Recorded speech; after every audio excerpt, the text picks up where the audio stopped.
Everything is fine here on Detention Block E33, a Star Wars podcast. I'm Mike, joined by Dustin, here to talk some Ahsoka with everyone today. So I think, we are at chapter 6 that has been released. So lots to talk about. It's kind of been a while since we've had some time to get together to talk some Star Wars. So I'm definitely excited to have Dustin here for us to talk a little bit about it. How you doing, Dustin? Yeah, I know you and I talked about this before, but we lost a pet. So not going to go into too much detail, but obviously tough. It's time. Suffering probably was there, so we'll miss Opal dearly, and we love her. So I don't want to start the podcast out on a Debbie Downer, but I know we do talk about our personal lives here. So yeah, for sure. And then of course the circle of life. With death comes life. Our child we're recording this on Wednesday. We have a planned cesarean, so a week from today.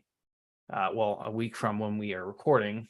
Yes. And whenever we release our podcast, it'll be a couple days from then. So, that's obviously exciting, and we're very much looking forward to bringing a new Star Wars fan into the world. Heck yeah. Yeah, that's super exciting. And I'll be expecting pictures and a formal gender reveal in the week leading up to the actual birth of the baby. Well, no gender reveal because we don't know the gender. No, I know. But I just like to give Dustin a hard time because he absolutely hates gender reveals. No offense to people that enjoy it, but it's not Dustin's cup of tea. No offense to people who enjoy it. Like a gender reveal, the sole purpose of the gender reveal is to say, look at us. Look at us. We're having a baby. It's this. Like, I don't know why they're a thing. It's just, to me, it's just a very not chauvinistic, sorry. Very, just pompous thing to do. But I was hoping you would do like a fake gender reveal where, you usually with a gender reveal, there's some sort of color, whether pink or blue, that's associated with it. And I was hoping that you would do like some kind of reveal and it's like a gray balloon or gray confetti coming out. It would have been perfect before Ahsoka. What's that? Is to do the gender reveal and then I don't know, hit a baseball with a bat and it's blue. And then Thrawn walks out in the video.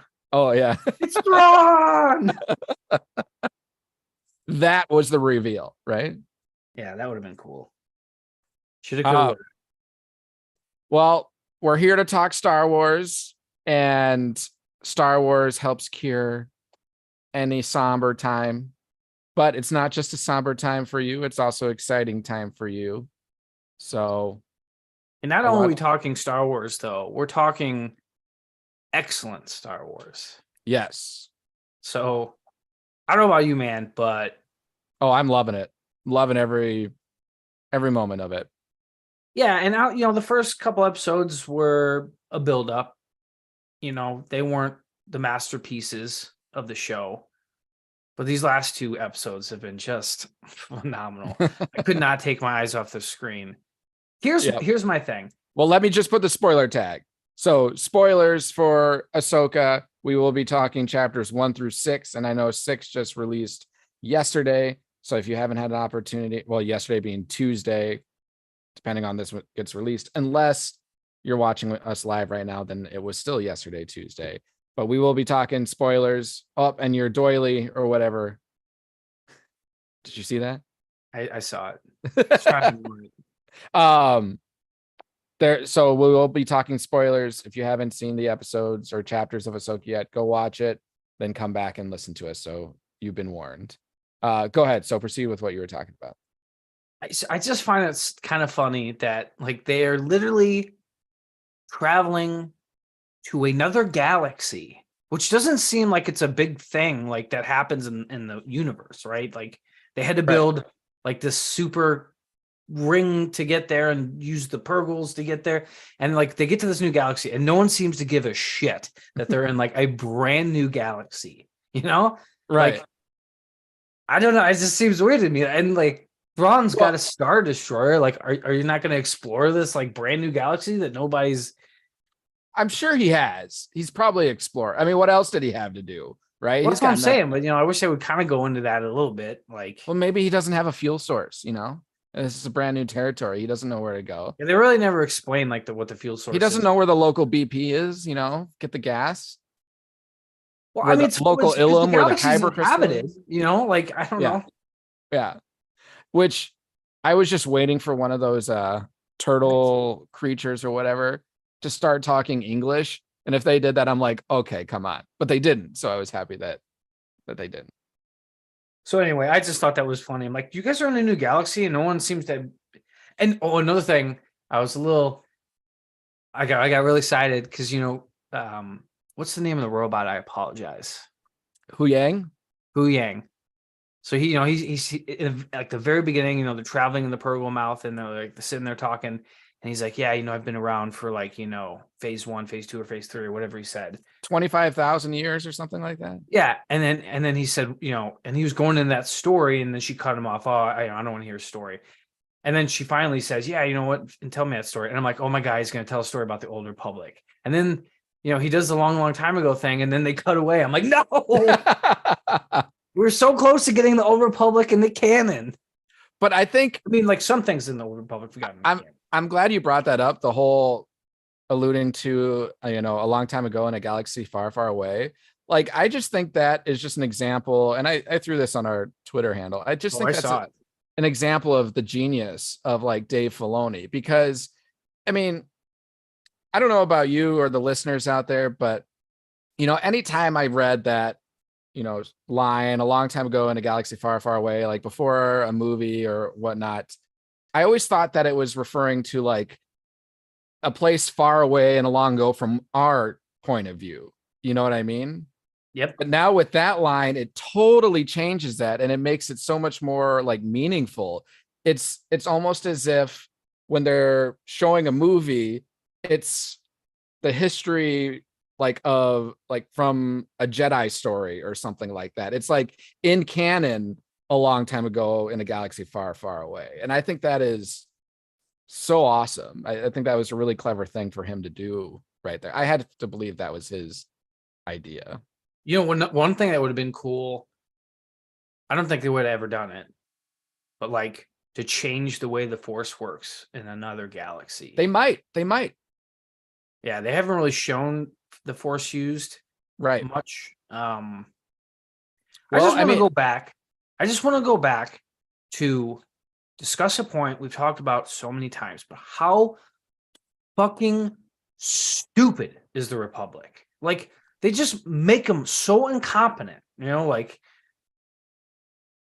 I don't understand. But there were fighter pilots that were at the skirmish between the ring thing that shot off. Clearly, and they couldn't be like, hey, we saw this happening, guys. Like, to the politicians who don't want to listen. Like, there's something going on here. It's not just this crazy, faction of the Republic that's telling you this. It's like we saw it with our own eyes. They don't explain that at all. It's just that's well. And Hera was even telling them about that.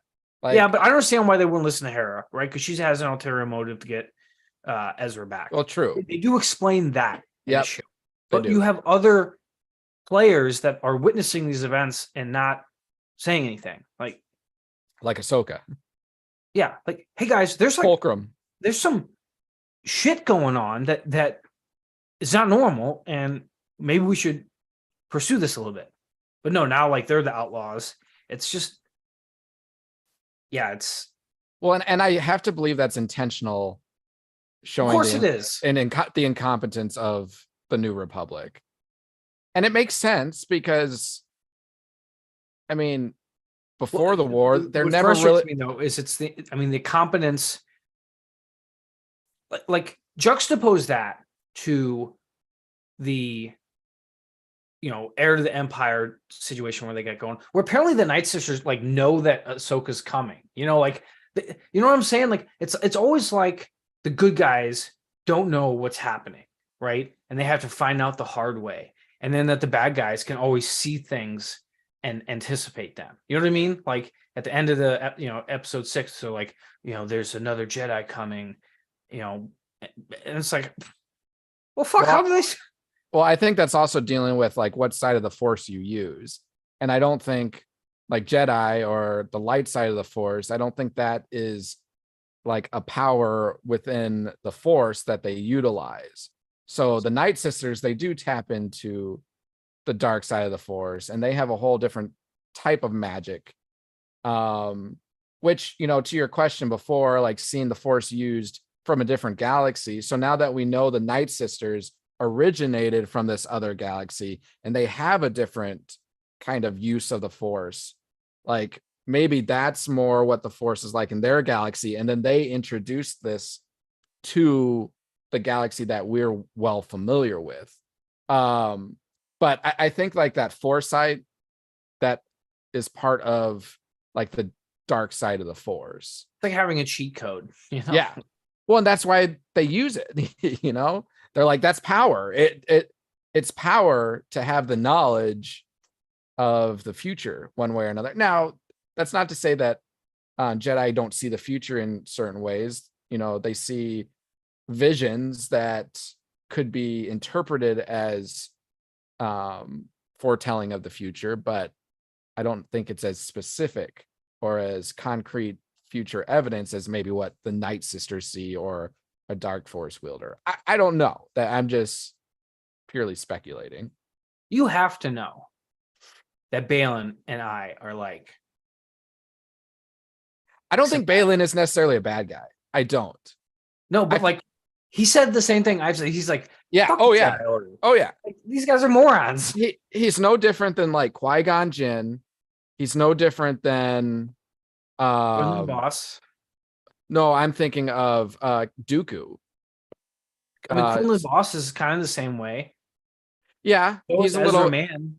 He's a little more rogue. Elzar man, sorry, Elzar man.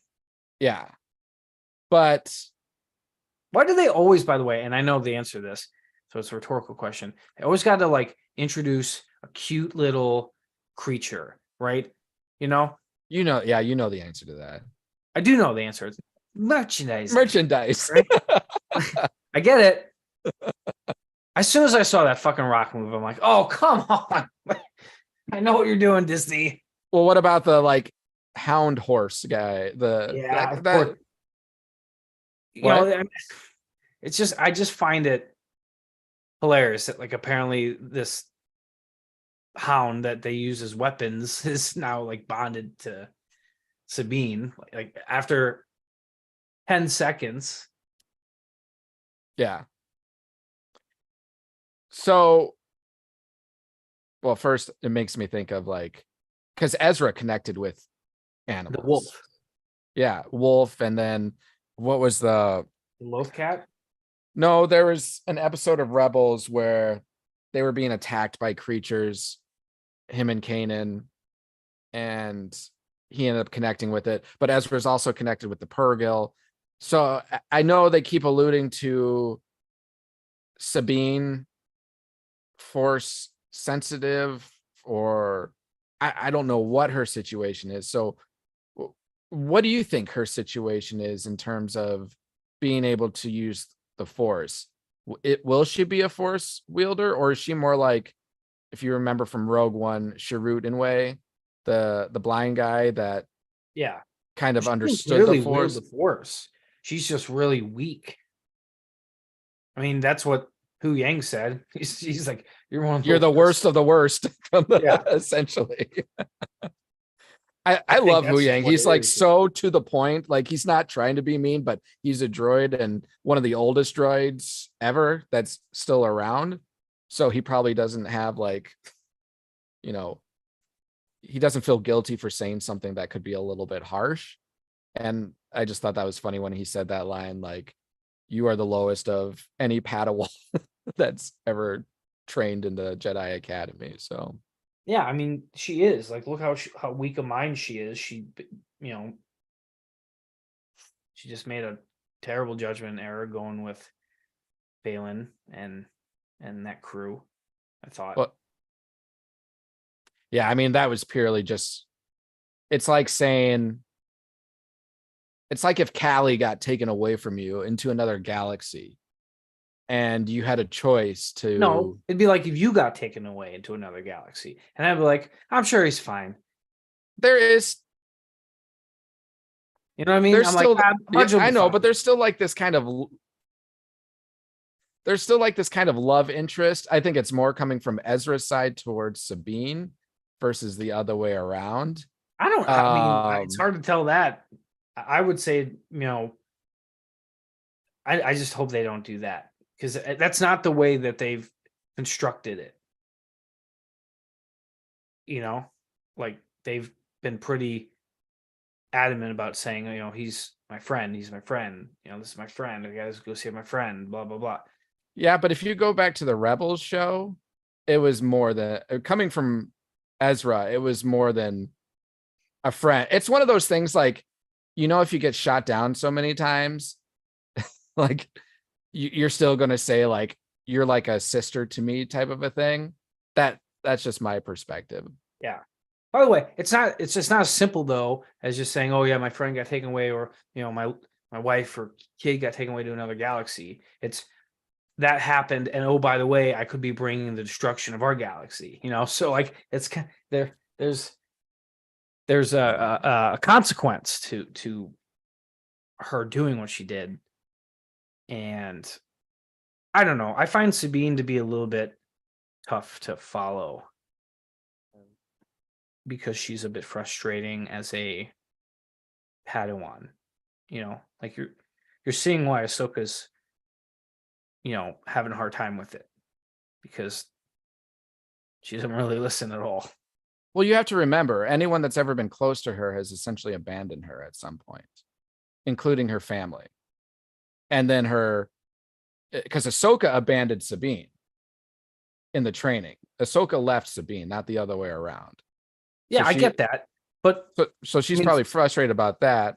Her family, like, Ahsoka got accused of doing horrible things to the Jedi, Right. That's why she left, because she's like, well, screw this. If these guys don't trust me, I'm out. But Ahsoka trained Sabine after that. No, I know. I'm just saying Ahsoka's been through some tough times too, and she's older and been a Jedi, or quote unquote, whatever you want to call it, right, later.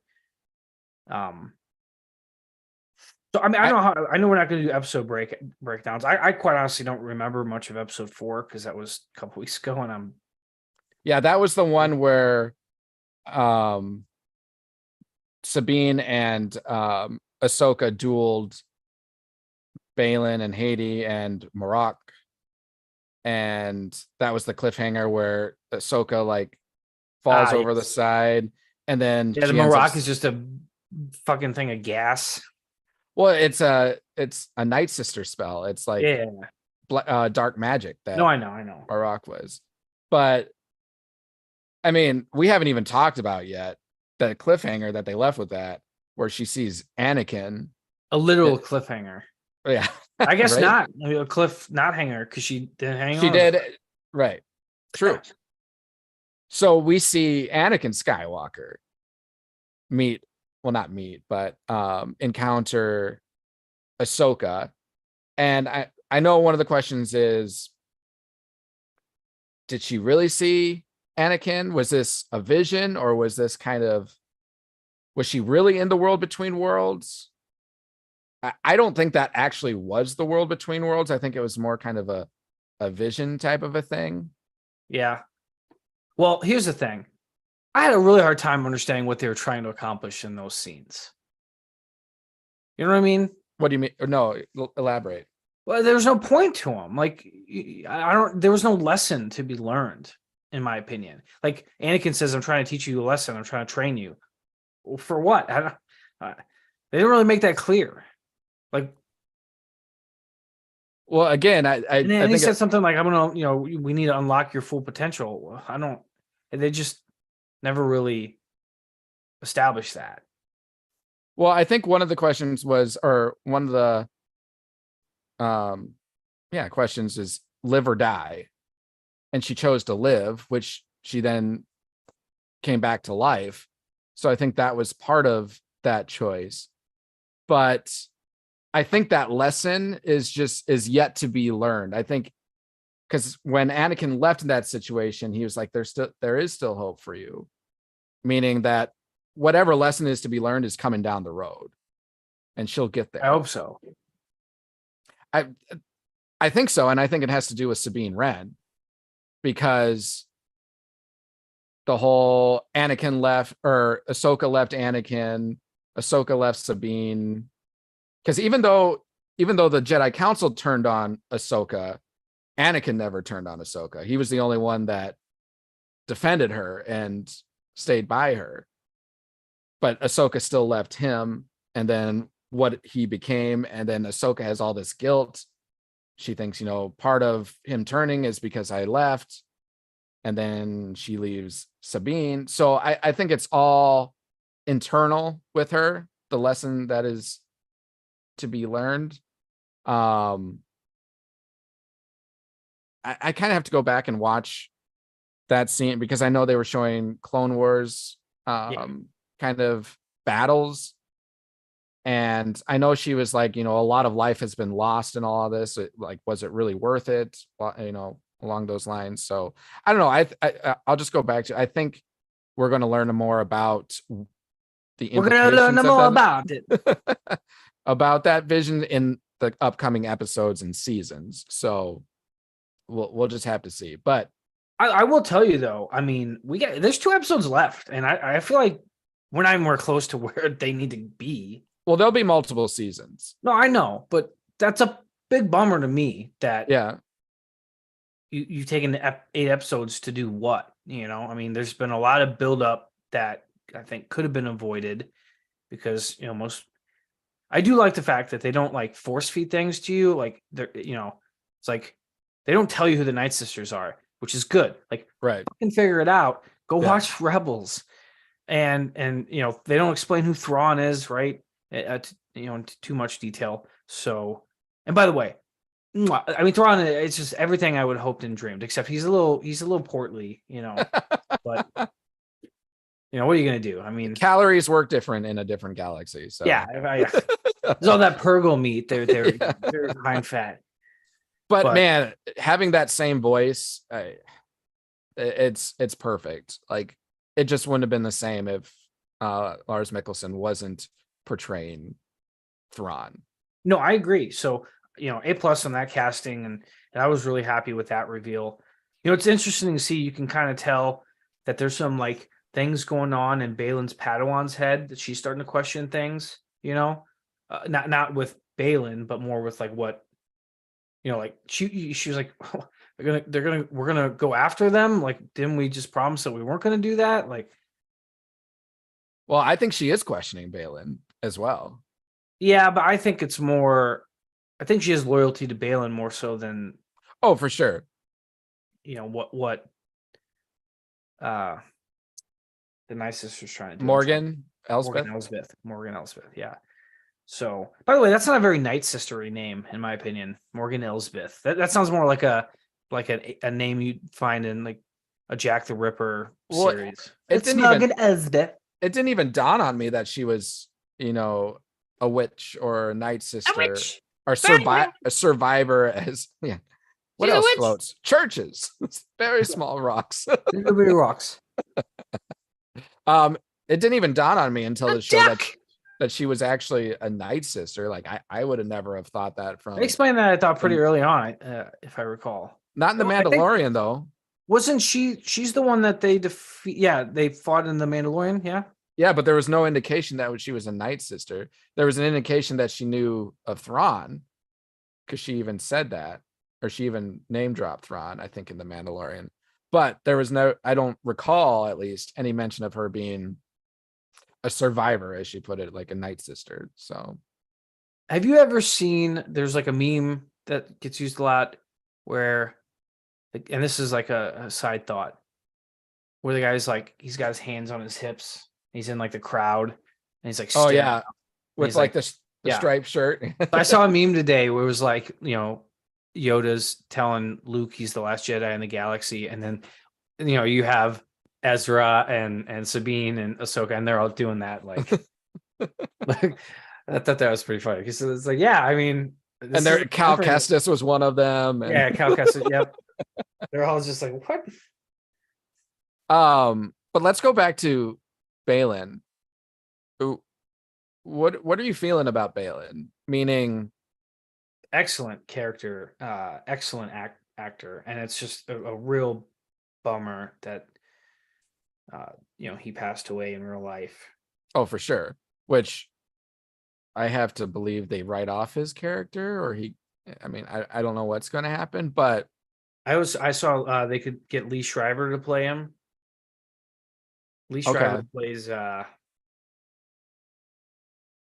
he plays like a Showtime character that was really popular.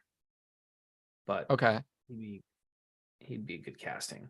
But I mean, like, in world, what do you think of? Like, is he a good guy or is he a bad guy? Is he... See, that's the thing.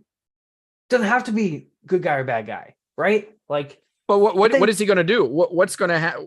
What do you think is going to happen with him? I hope what he does is what he says he's going to do is get rid of the stupid, freaking archaic, more like almost like Mormon temple kind of crap.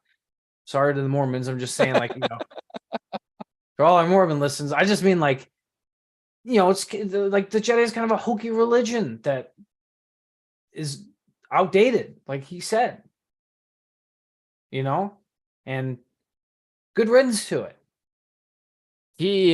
I hope he becomes a great Jedi and he starts the first great Jedi temple. He really reminds me of like the inverse of Qui-Gon Jinn. He even like acts the same way as Qui-Gon Jinn. Like, if Qui-Gon Jinn is like the closest thing to, I mean, he's not, but closest thing to a dark side Jedi, Baylan would be like the closest thing to like a light side Sith. I know he's not a Sith, but in that spectrum, it's like as close as you can be in the middle, but slightly on the dark side. And then Qui-Gon was like as close as you can be in the middle, but slightly on the good side. And even, I mean, look at the first time that we saw him in His Apprentice. It really looked like Qui-Gon Jinn and Obi-Wan Kenobi in the start of episode 1 when they board that ship, where they have like their hooded cloaks and everything, and they're there for negotiations or whatnot. Like, that scene was very similar. He really gives me Qui-Gon Jinn vibes. I mean, I think in world, I don't know. I mean, he sees the empire, the new empire, as a means to an end for him. So he's not loyal to them in any way. I don't think. I mean, they're not loyal to him, obviously. The reality is, it would be hard for me to imagine his character arc being completed by the end of the season. Yeah. Unfortunately, like you said, they might have to. See, that would suck. Unless Hattie turns on, or is that her? Is it Hattie or Hattie? Unless she like turns on him. Yeah, well, that is a very Sith thing to do, right? Yeah, I don't know. I have a hard time seeing what he's going to end up doing. I would hope, though, that we see a bit of a quote unquote redemption arc with him. Yeah, I wonder if he's going to do something similar like what the Night Sisters did to the galaxy we're familiar with, meaning bringing their practice to this new galaxy, and maybe he's going to take his learnings and, to your point, create a whole different kind of sect of like Jedi or whatever he wants to call it to this new galaxy. And I think that's the really cool thing about introducing something like a whole new galaxy, because now you've just opened endless opportunities for what you can do with Star Wars. I mean, you already had kind of an endless thing, but you really have a lot of people that hold tightly to a lot of older Star Wars stuff and like critique it. Like when you have a show coming, oh, that wouldn't be it wouldn't turn out that way, or it wouldn't turn out this way. And you have this like toxicity of people like fighting each other. Well, if you're in a whole new galaxy, like what are people going to say? I mean, there's nothing that we really know about this galaxy. So you could go anywhere with it. And maybe he starts a whole new Jedi Order in this new galaxy. What do you think is speaking to him on the planet? Because he mentioned that, there's something that's like drawing him. It's a good question. I mean, I'm sure it's the Force one way or another. Maybe it ties back to the father, the daughter, and the son. Yep. The Morbus trilogy. Yep. That'd be cool. I mean, it could be anything. What do you think? You've obviously thought of that. Well, obviously fan theories get bounced around. What's the evil lady with like the weird mouth? Oh, yes. She's the daughter, isn't she? No, she's the mother. She's the mother. Okay. Mm-hmm. I gotta go rewatch Rebels. This is really fuzzy to me, but whoever that character is. But she wasn't Aboleth. Aboleth. Yes. That's a cool name, Aboleth. It is. But the mother was actually. I think if we have a girl, we're gonna name it Aboleth. Last minute audible. Aboleth. Think my wife will accept that? I don't know. What would you do for her? just like Aaron Jones is doubtful. Too soon. I hope not. He's on like 2 of my teams. He's got to be coming back pretty soon. Dude, by the way, this is bullshit. In our league that we play in together, I've now gotten 2 of the highest scoring teams face me in the first 2 weeks. I've had that in both of my leagues. So you kicked my ass the first time, and it was like neck and neck, and then all of a sudden, Yeah, but then the next week, the Dallas defense scores like 80 fucking points or something so stupid. Like, how does a defense outscore Tyreek Hill, who had 3 touchdowns? It was fucking stupid. We need to change the defensive scoring in that league. You only want to change it because it impacted you in a negative way. I just don't think your defense should ever outscore an offensive player who had 3 touchdowns. It just doesn't seem like, I mean, honestly, like a sack. It's like 3 points given to the defense. That is way too much. Think how much a receiver or a running back, they would have to get 30 yards. That's pretty rare. Sacks are not that rare. Well, the scoring holds same true to your defense. So it's also touchdowns too. And I mean, you can't really predict touchdowns. Right, but it's not like the scoring for my team is different for the scoring for your team. I'm 100% bitter. This is bullshit.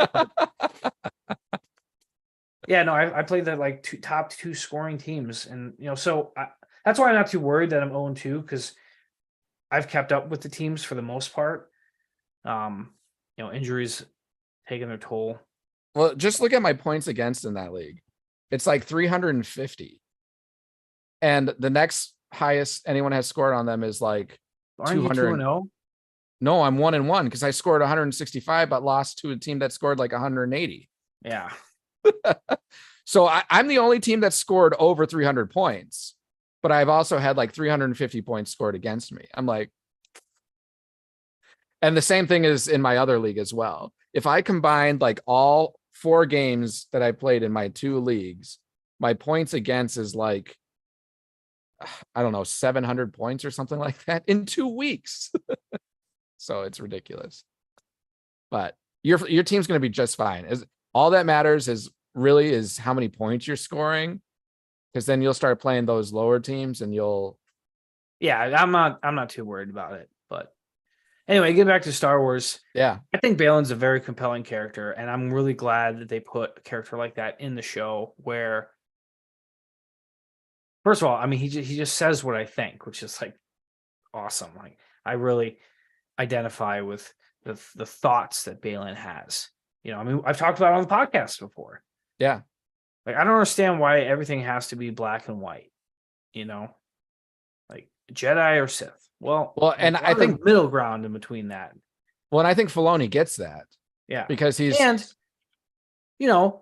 like, let's go back to episode 5 where they're doing the flashback. Like, it really makes you realize the Jedi were using child soldiers. Like, right? I mean, like, Ahsoka was a child in Clone Wars.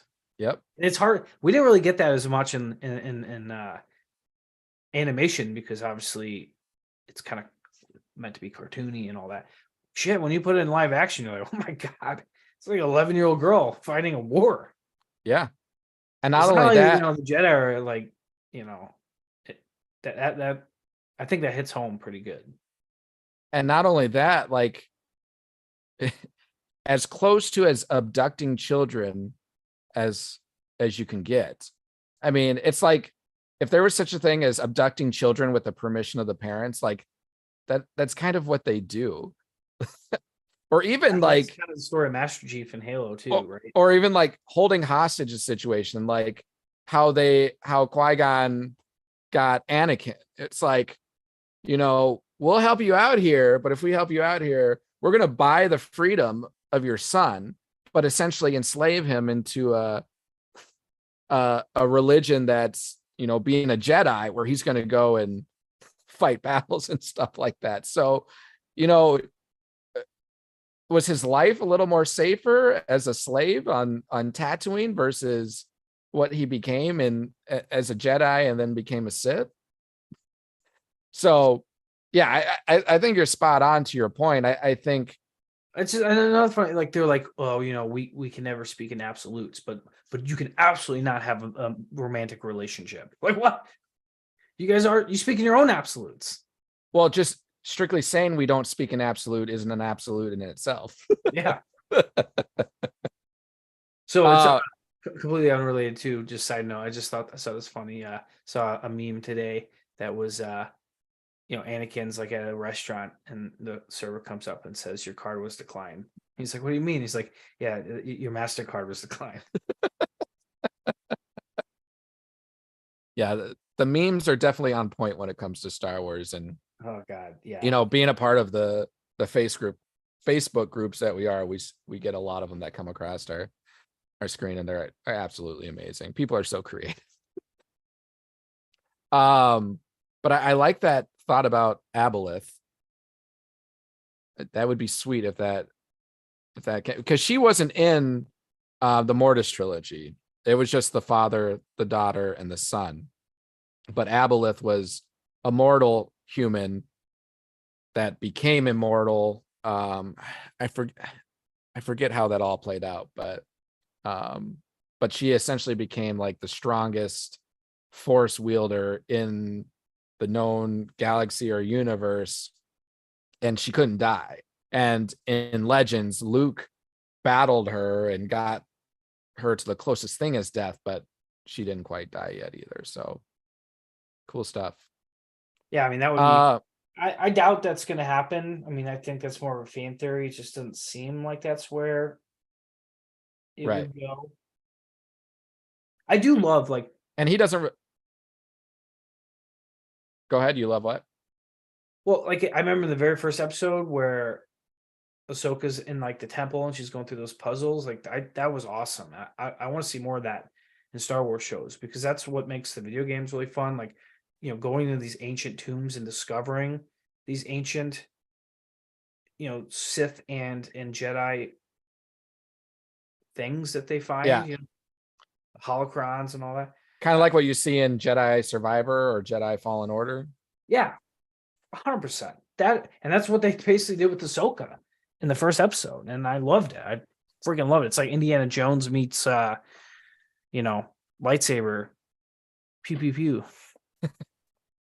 Yeah, and the only thing I struggled with in the first 2 episodes was the dialogue exchange, like the pace of that. And I think after those first 2 episodes, it's become a lot better. Now it just, like, all the dialogue flow seems a lot more natural. It's just like those first 2 episodes, it's like Ahsoka would say something and then like pose, and then the camera would turn to like Sabine, and then she would be saying something and then like pose, and there's like these drawn out dramatic pauses, and it was always when like either Ahsoka was talking, Hera was talking, or Sabine was talking. It just, nothing too major, but it just was kind of holding me back a little bit. But other than that, everything else has been fantastic. And the music, I mean, I know Kleiner, is that his name? And he did Clone Wars, Rebels, Bad Batch. The music is on point, man. Like, it truly does allow this show to feel really Star Warsy. I mean, Andor, from all these shows that we've been getting, I still think Andor has been the overall best production. Like, if you strip anything Star Wars away, and if you just put all the different shows out there, like, which one had the best product in terms of like acting, plot, writing, all of that? Andor is still, to me, kind of top notch with all the shows.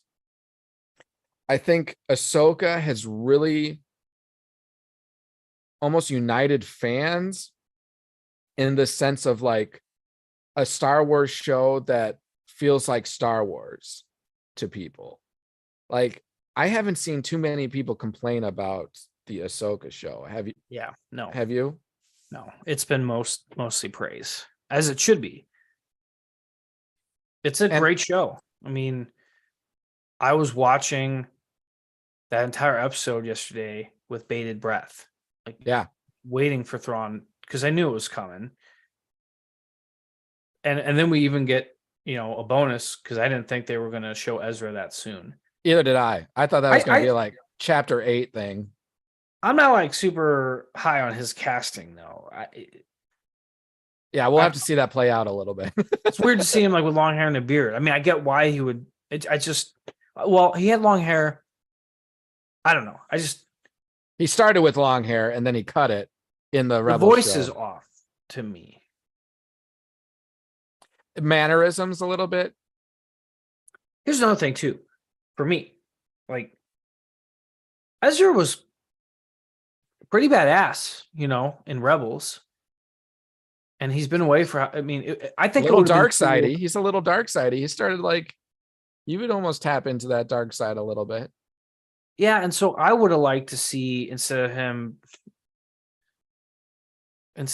being in the camp of Mutant Ninja Turtles, that he would be like training somewhere, Maybe that explains why he is the way he is now, because he's been hanging out with these like goddamn turtles.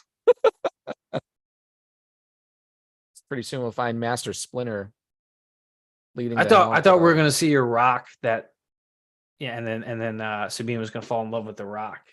What if the Rock was played by The Rock? That'd be hilarious. Speaking of the Rock, total tangent, but I saw that the USFL and the XFL might merge. That would make sense. I mean, It would make a lot of sense. It would make a lot of sense. And in it'd fact, be like the NFL when it merged with the AFL. yeah, but obviously not nearly as. No, but I don't know what. I mean, I don't even know like what the NFL and AFL were like back in the 80s when that happened, right? But it almost has to happen now, because like the news broke of it happening, and it would be kind of a disappointment if it didn't happen. So would it be like the playoffs would be the top team from the? I had no idea. I have no clue what it's going to be. They should have it where it's the same structure as the NFC and AFC, which is exactly how it played out with the AFL and NFL. So you had those two leagues, separate leagues, and then they joined, and then that Super Bowl was always intended to be the best teams from each of those leagues facing off against each other. Yeah, we'll see how they do it. I think realistically they'll probably get rid of a couple dead weight teams.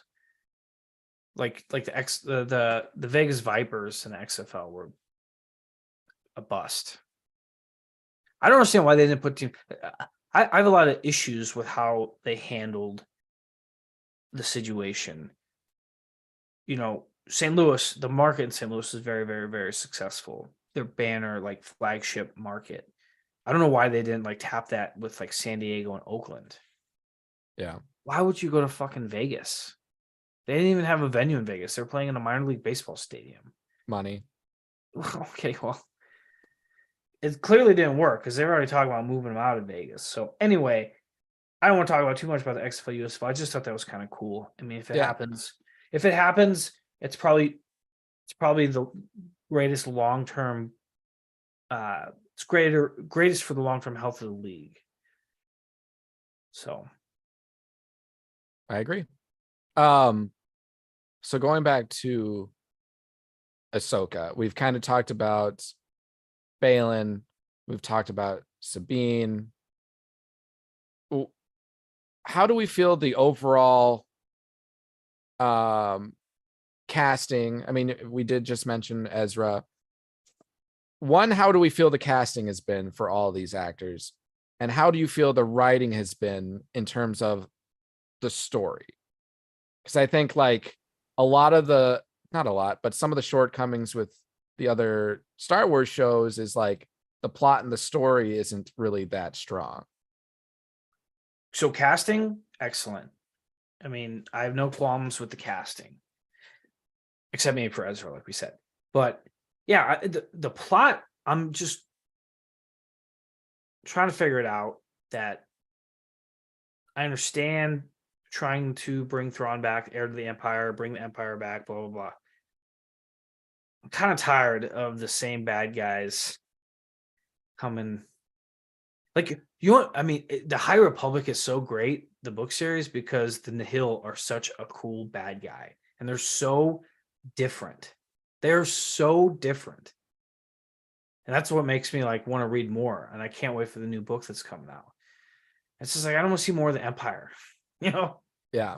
Which obviously we know it fails in a way. I mean, because they don't really talk about that much in the sequel trilogy, but I don't know where they're going with it. They want to rebuild the Empire, and they brought Thrawn to do that, and they need to find him. That's seemingly where they're going with it, but I just wish they could flesh some things out more while they're bringing that pretty basic plot point along. Well, and I think they're trying to bring more context into the sequel trilogy. I'm sure that's kind of where things will develop into. I think that's kind of like that end game. We've made the connection of Marvel and Star Wars in the past, that end game movie, because Dave Filoni is making a movie that's supposed to bring together all these shows. And I think that movie is going to set the path for where we end up with the sequel trilogy. So like the whole Snoke thing, Palpatine still being around, I think that's the direction all these shows, and including this one, are going. I mean, so far I love anything Dave Filoni touches. So the story, the writing, just the awareness of Star Wars and Star Wars fans, like I can't complain about anything with what he's been doing. So it's really worked transitioning from Rebels cartoon to live action Ahsoka, which is essentially Rebels season 5. Like, even, I mean, something as ridiculous as space whales, he fucking pulled it off. Like it makes sense, and it works. And even the visuals to this show are absolutely top notch. Like the CGI is amazing. How cool were the night troopers? Oh, really cool. So cool. And what's funny, like you would only know that if you were watching with subtitles. Yeah. Which that's what I do on my second time through. I watch with the subtitles, and I'm so glad I do, because you catch so much more when you watch with subtitles. So I can't not do that anymore. Yeah, no, I always watch with subtitles now. And I mean, that's a great example. Well, and I think it's cool too, because those creatures, or that bandits, or whatever you want to call them, that are in this other galaxy that Sabine had to fight. Yeah. So They're speaking the same language as the turtles. are they? I It's didn't like catch Toby that. or something. It's like, Okay. yeah. But you see one of those guys in the sequel trilogy. So I thought that was interesting because there's that. So you saw that one guy that's got that kind of like almost space cowboy hat looking thing. It's like red, but there's a character in the sequel trilogy that's in The Force Awakens and Maz Kanata's thing that is wearing that looks exactly the same. So I wonder if that guy is from this other galaxy, which who knows, might connect some of this stuff, but or it's just an Easter egg being like, hey, we're connecting things here. But we're gonna be wrapping things up here here in a little bit. So just any final thoughts about Ahsoka, what you anticipate to see, whether it's these last 2 episodes or in future seasons? What are you hoping you learn from this show? I know you really want to see like this gray Jedi concept, and I think that's kind of what you're hoping with Balin, as you said. And but outside of that, what are you hoping to see here? Yeah, so gray Jedi, I think, is kind of a cookie cutter term that people use. Yeah, And that's true. I don't necessarily mean to use that term for what Balin can become, but just really fleshing out that thought that the Jedi are not what they appear to be, right? And I mean, you saw the shitty politics that happened in the prequel series. Mm-hmm. Them making just horrible judgments, right? Like, I mean, another judgment is like Yaddle going off to chase Dooku on her own and not saying shit to anybody. Like, and I know that they did that after the fact, but let's just take it at face value. If she had told somebody where she was going, it would have changed everything. Like, they would have known that Palpatine was, the bad guy, right? It's just all the stupid mistakes that happen within the Jedi organization. And I think there's a better way to do it. And I think if they can flesh that out with Balin, that's what I hope for. I think the next couple of episodes, it's going to get kind of stupid and romancy with Ezra and Sabine. I'm not going to like it. And I mean, it would have been cool for them to have brought Ezra into the show as a more powerful entity from his experiences. Well, and maybe he has. We haven't really seen anything. We've just seen them miss out. Here's another thing that really upsets me in the show is that so Sabine finds Ezra, and then he's like, well, "How did you find me?" And then she's like, "I don't want to talk about that right now." Are you fucking kidding me? Like, that's just not how real life would work. Like, no, I want to know. Like, how did you get to another galaxy? Like, that's a big question to be answered, and you can't just brush that off. Like, I would have I'd be like, what do you mean you're just going to brush off the question, how do you get to another galaxy? No, you need to answer that right now. I don't care if you don't want to talk about it. And you're like, that would be a huge red flag. Like, you want to talk about it? What did you do? Yeah, in an effort, because I'm sure she's saying that because she doesn't space hooker your way to the new galaxy. Like, I want to know. Like, I'm sure she doesn't want to say it because she doesn't want to disappoint him in regards to like what she's jeopardizing. See, and I'm not saying that like her not wanting to talk about it is weird. I'm just saying that Ezra's reaction is like, oh yeah, okay, we'll talk. No, about we'll talk about this right now. Like, no, I completely agree. You are in another galaxy. You're the only one that's right here right now. I need some explanation as to how that's happening. Mean, at least give the cliff notes. At least be like, well, I came across these people and they built this freaking huge galaxy jumping hyperspace contraption thing, and they captured me. And Ezra's just like, okay, we'll talk about it with a cup of tea, like or whatever Ninja Turtles drink. I don't know. My first impression of Ezra are that he just seems goofy, you know? Yeah, I think we just need a little bit more screen time for him to kind of flesh out like how his character is going to be, because it did cross my mind that it didn't really seem like Ezra, but he's seeing a friend that he hasn't seen, or he's seen a person, and who knows if he's even seen a person in. I'm sure he's seen people. Like, I mean, the bandits notwithstanding. Yeah, I mean, he's seen the bandits. Yeah, so that's my thing. So I think they're going to get chummy with Sabine and Ezra, and there's going to be some romantic montages, and but I think they're going to push the boundaries with Balin's character. They can use him to do that, and then I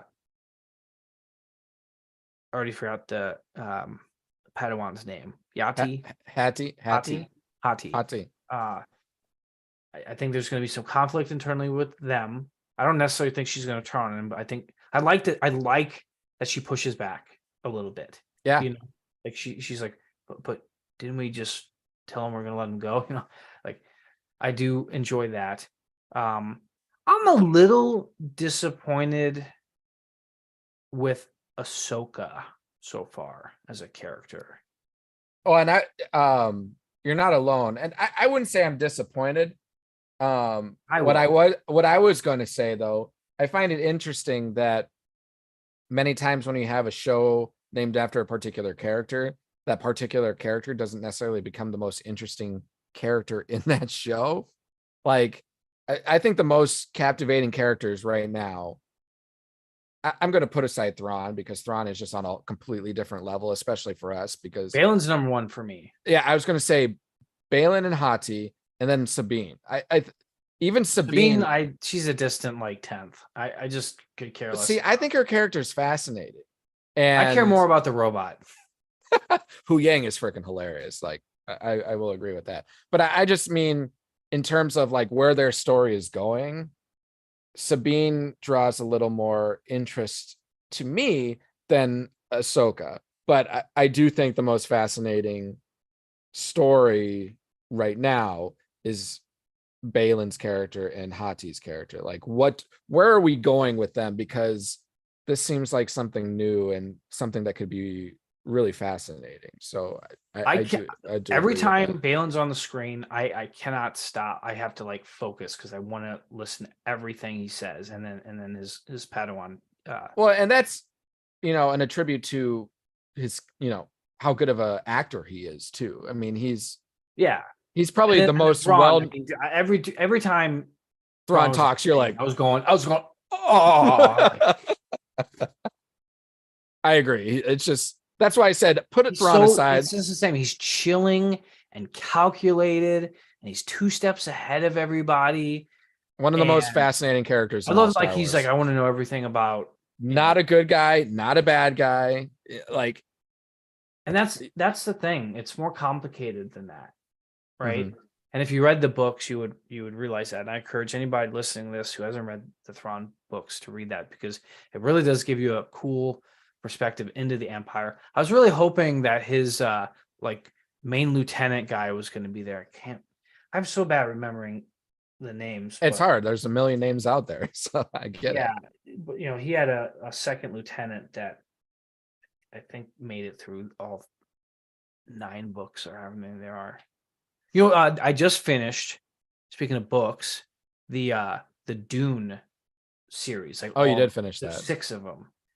And it's kind of weird. Like, I can see why Dune is so revered as a book, but it kind of gets off the rails after like the 3rd or 4th book. Okay. So, like, you really couldn't make those into movies. You wouldn't want to. Even though they're doing that. Dude, there's literally like a group of women that control men through sex. So I don't know, like, I mean, it's like a porno. Like, you can't make that movie. Oh, I mean, there's a what do they call those where it's like TVMA? That's it just reminded me of I had snoo. Snoo. Gosh, can we get more Rick and Morty, please? That's not Rick and Morty. Snoo.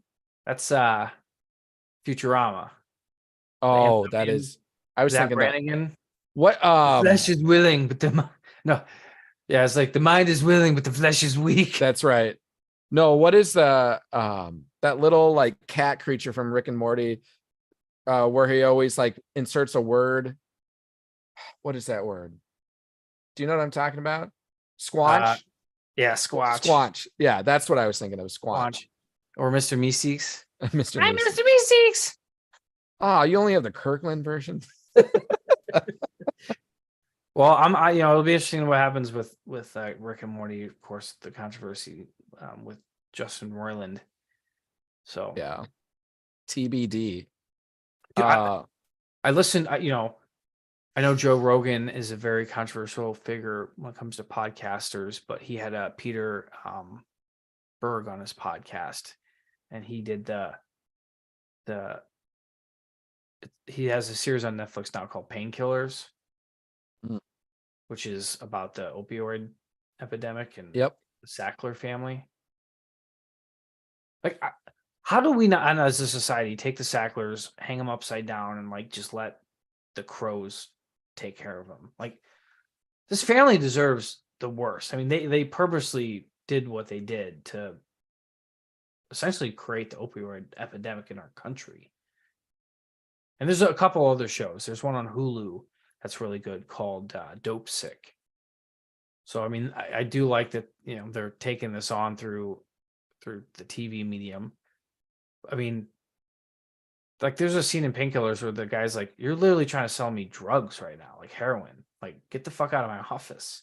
And what they did, what the Sacklers did, is they hired all these very young, attractive college girls to go out and sell to the doctors and I mean, just they knew exactly what they were doing. And and there's a guy who's on the FDA that basically they bought to. They basically said, this drug's probably not addictive. That's basically what they said on the label, and that's how they got away with it. I'm just going to resort back to the motion I gave when you were talking about the A's in Vegas. Yeah, it all comes down to this, which is just so sad. If you're just listening, I'm showing like a money indication. No, he's going like that.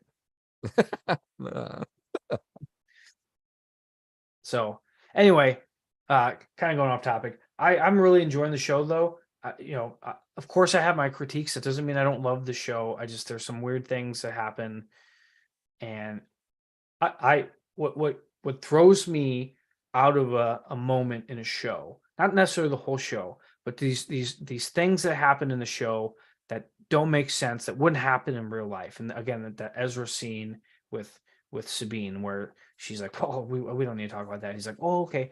Like, that doesn't happen in real life. Like, if your wife came in covered in blood and she's like, "I don't want to talk about it," you won't be like, "Okay, yeah, we go take a shower. We'll talk about it later." You're like, "No, why are you covered in blood? Like, why are you in this galaxy all by yourself? Like, that doesn't make any sense." Right.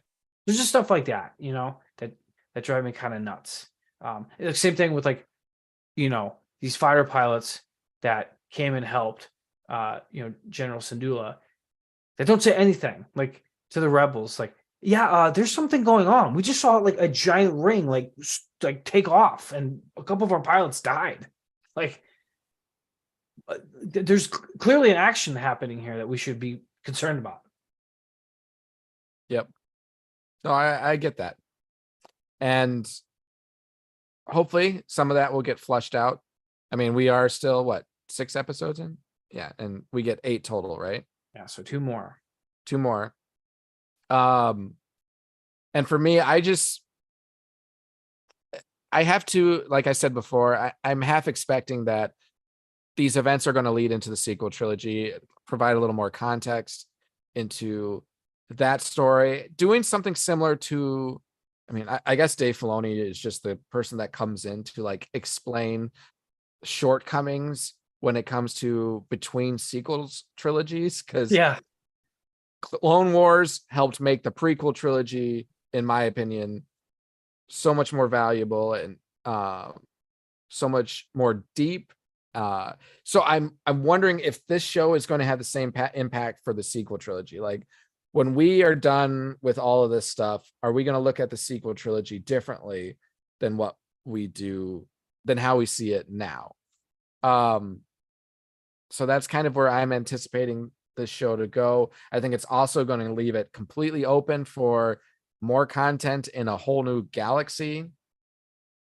It's just expanding the Star Wars universe, pun intended. So, but I mean, I'm just enjoying the ride for this show because, as I mentioned before too, like this really does feel like a Star Wars show, and it's being executed and written very well. So I'm excited. After every episode, I'm sitting there and like, oh, I need more. I want more. I wish the next episode was available to me. So Yeah, that is really powerful, and we don't always get that in any show, but let alone a Star Wars show, let alone the latest, batch of Star Wars shows. Andor was phenomenal. Andor was very much in the same vein for different reasons. There's a lot of suspense. Completely different reasons. Like I agree, but yeah. So anything else on Ahsoka? I'm sure we'll be talking about it more in upcoming episodes. Zach just had a procedure, so His balls are moved. he wasn't able to join us. But what was his procedure? On his mouth, I believe it was a dental procedure, wasn't it? Oh yeah, those always suck. Which makes it hard if you're talking on a podcast if you just had dental surgery of some sort. But I will say, yeah, I mean it'll be different next time we record because I'll have a little bite. Yeah. Are you even going to be able to record next week if you have a second child? I'll just record from the hospital. There you go. Yeah. I mean, you're just going to be sitting or trying to sleep in an uncomfortable bed anyways, right? Yeah. Sorry, hon, I got to go home. Got to go record. I don't miss that. But yes, so best of luck to you and Callie in the upcoming baby. I'm sure it will go very well. I've been there, done that. Right. I'll be anxious to hear hear any news and see pictures and everything. So looking forward to getting that news when it happens. But I'll just run through our social media handles really quick. So you can find us on Twitter at DetBlock AA23pod, on Instagram at detention_block_AA_23, and then our Facebook group and YouTube channel, Detention Block AA23, a Star Wars podcast. Can't wait. I'm going to go back and watch probably all episodes of Ahsoka, not tonight, but in the upcoming days, and just see what else I can see. Looking forward to the new episodes coming out.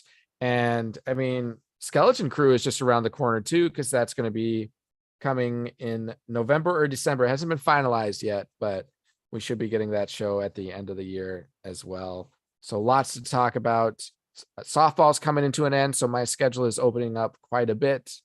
So I'm looking forward to having more opportunities to talk Star Wars with you, Dustin, and everyone else. And before I drop off and talking about Ahsoka, I just wanted to make one other little connection. It's a theory and probably nowhere near true, but I think it's absolutely fascinating, and I'll leave this with everyone. I saw someone theorize or speculate that Balin is the brother of Obi-Wan Kenobi, because in the Kenobi show, Obi-Wan makes a mention that he had a brother, that he thinks he had a brother. So there is a very in-depth connection there that a fan made, and I love it. I don't think it's true, but I think it'd be fascinating. And I'll leave everyone with that. So have a great rest of your day. Have a great rest of your evening and week. And we look forward to talking to everyone next week when we talk more Ahsoka. So till then, we'll catch you later. And as always, may the Force be with you. Bye. Oh, and no, is it because your Cardinals are out that you're not going to be like, and also with the Cardinals? Or no, they suck. Yeah, I'm out. There's no Force to be had with them. Well, with the soccer team. How about may the force be with the St. Louis soccer team? Yeah, go City.